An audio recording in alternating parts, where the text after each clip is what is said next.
आप सभी लोगों का मेरे YouTube चैनल पर बहुत बहुत स्वागत है। क्या शंकराचार्य शून्यवाद की वास्तविकता से परिचित थे?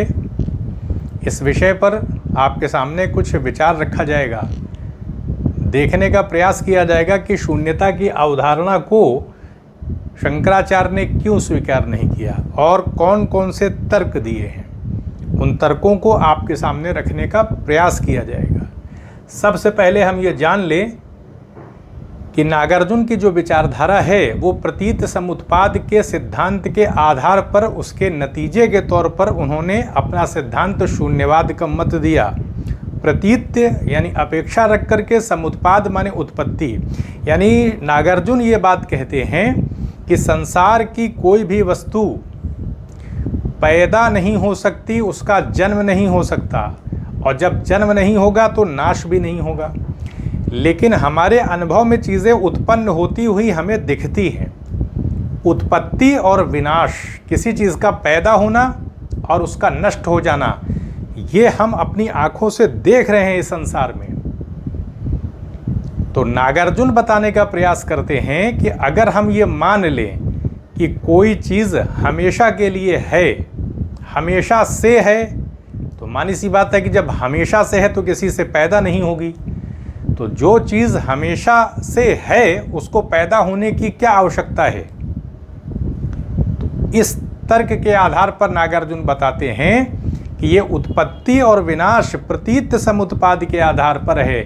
अगर हम इस संसार की वस्तुओं को टटोलने का प्रयास करेंगे तो हमें सिर्फ इतना पता लगेगा कि कोई भी वस्तु किसी दूसरी वस्तु से पैदा होती है और एक कारण कार्य की श्रृंखला चल रही है।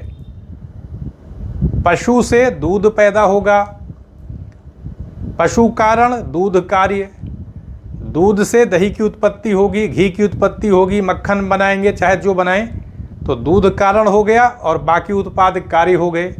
इस प्रकार की श्रृंखला में सारी वस्तुएं बंधी हैं। तो उत्पत्ति और विनाश कारण कार्य की श्रृंखला में आबद्ध हैं, यानी उत्पत्ति और विनाश की प्रक्रिया कारण कार्य की श्रृंखला पर चल रही है।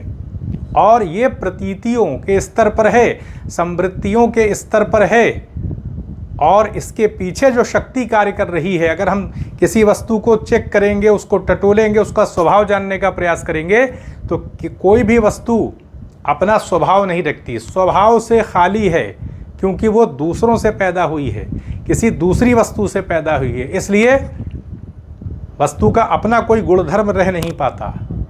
तो सापेक्षता का सिद्धांत यानी सापेक्षता की स्थिति रहती है, एक दूसरे की अपेक्षा होकर के पैदा होने की स्थिति नागार्जुन के शून्यवाद में दिखाई पड़ती है। शून्यवाद का मतलब है कि हम किसी भी वस्तु को टटोलें तो वस्तु का अपना कोई स्वभाव ही नहीं पता चल रहा है। तो शून्यवाद ही की स्थिति होगी जब वस्तु अपना कोई गुणधर्म उसका वास्तविक रूप से है ही नहीं, वो दूसरों पर निर्भर है, दूसरों से वो उत्पन्न हुई है। तो इस आधार पर देखेंगे तो शून्यवाद की अवधारणा आ जाएगी।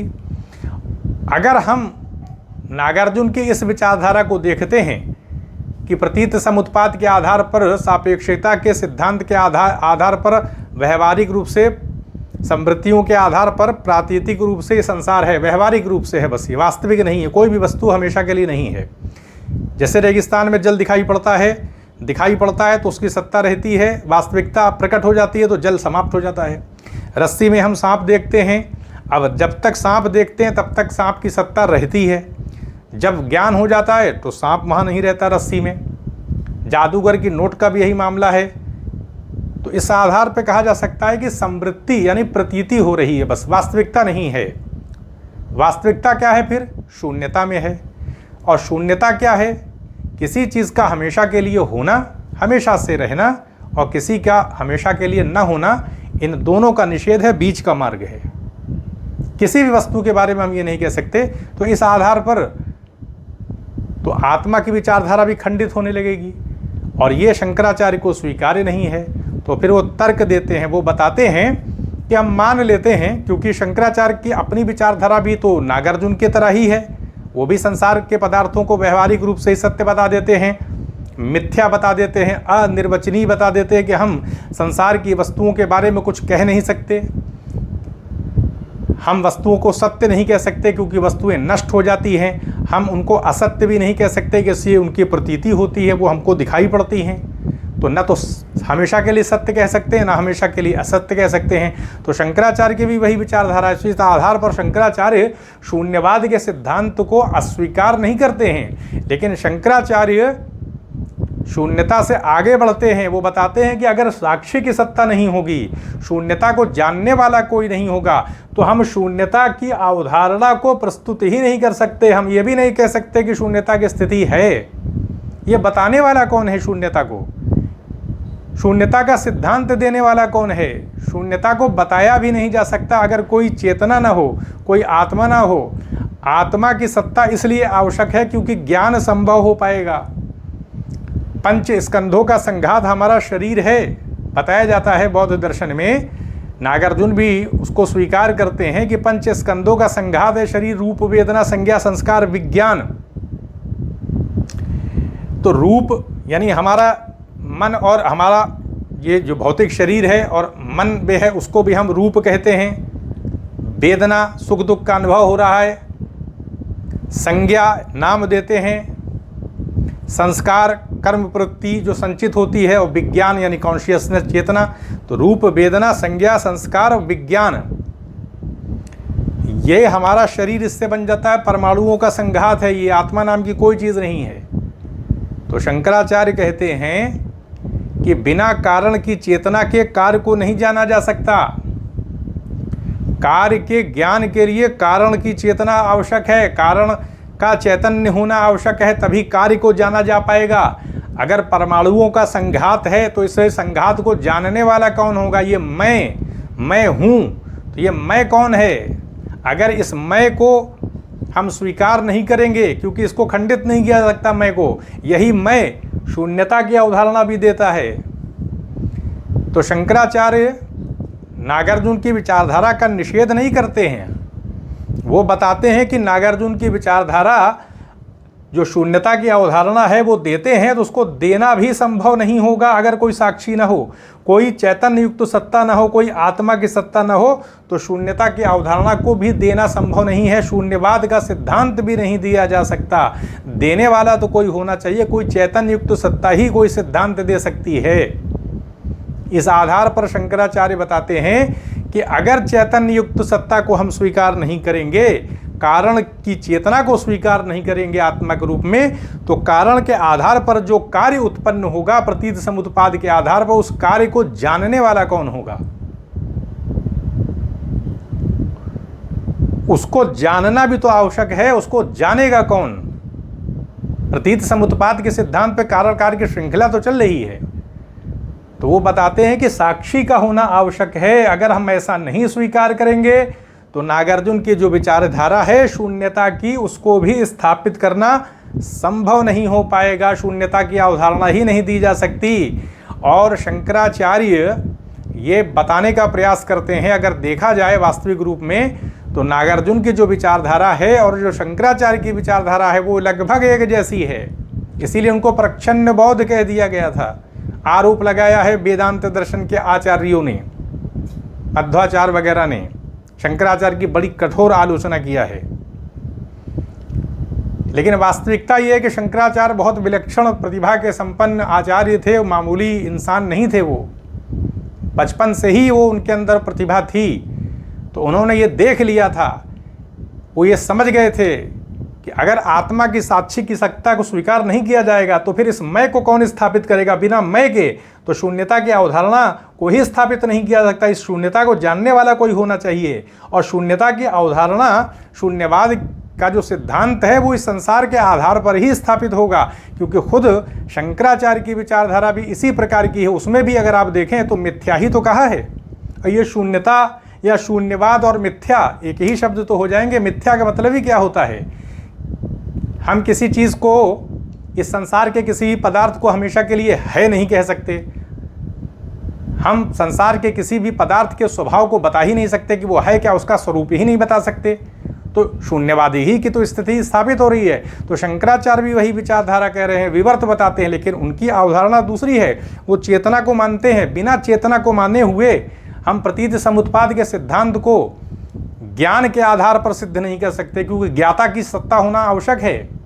ज्ञान स्वयं प्रकाश होता है, जैसे दीपक है, वो खुद को भी जानता है, खुद को भी प्रकाशित करता है, उसकी सत्ता भी स्वयं प्रकाशित होती है, वो दूसरों को भी प्रकाशित करता है वो। तो बिना आत्मा के हम किसी भी सिद्धांत को स्थापित नहीं कर सकते, उसको प्रस्तावित ही नहीं कर सकते। जानने वाला कौन है, उस सिद्धांत को देने वाला कौन है, तो वो साक्षी है, शंकराचार्य बताते हैं। तो शंकराचार्य के हिसाब से भी मिथ्या हो जाता है ये संसार, शून्यवाद की ही वही स्थिति रहती है, कुछ ना होना। हम बता ही नहीं पा रहे संसार के स्वरूप को, किसी भी वस्तु के स्वरूप को नहीं बता पा रहे हैं, हम उसके गुणधर्म को भी निश्चित नहीं कर सकते। और नागार्जुन भी बताते हैं कि समृद्धियों के आधार पर ही बस संसार है, ये वास्तविक रूप में कोई चीज़ पैदा नहीं होती है। तो नागार्जुन शंकराचार्य की विचारधारा में भी देखें तो ब्रह्म के आधार पर माया ब्रह्म की शक्ति है, और उसकी दो प्रकार की शक्तियां हैं, आवरण और विक्षेप। सांप हमको रस्सी में प्रतीत होता है, रस्सी पड़ी रहती है, उसका स्वरूप अपना रस्सी का वो ढक जाता है, आवरण हो जाता है, और विक्षेप के तहत सांप की विचारधारा वहाँ पर आरोपित हो जाती है। सांप का रूप हमको दिखने लगता है तो विक्षेप हो गया, किसी चीज़ को फेंक देना। तो अब हम रस्सी में सांप देख रहे हैं, हालांकि वहाँ पर रस्सी है लेकिन हम तो देख रहे हैं सांप। उसी प्रकार से माया ब्रह्म को आधार बनाती है, और आधार बना करके ब्रह्म ही निमित्त कारण बनाने वाला हो जाता है। आधार बनाती है, उसके स्वरूप को घेर लेती है, और ब्रह्म कोई अन्य रूपों में प्रतीत करा देती है। विवर्त के तौर पर तात्विक परिवर्तन नहीं है।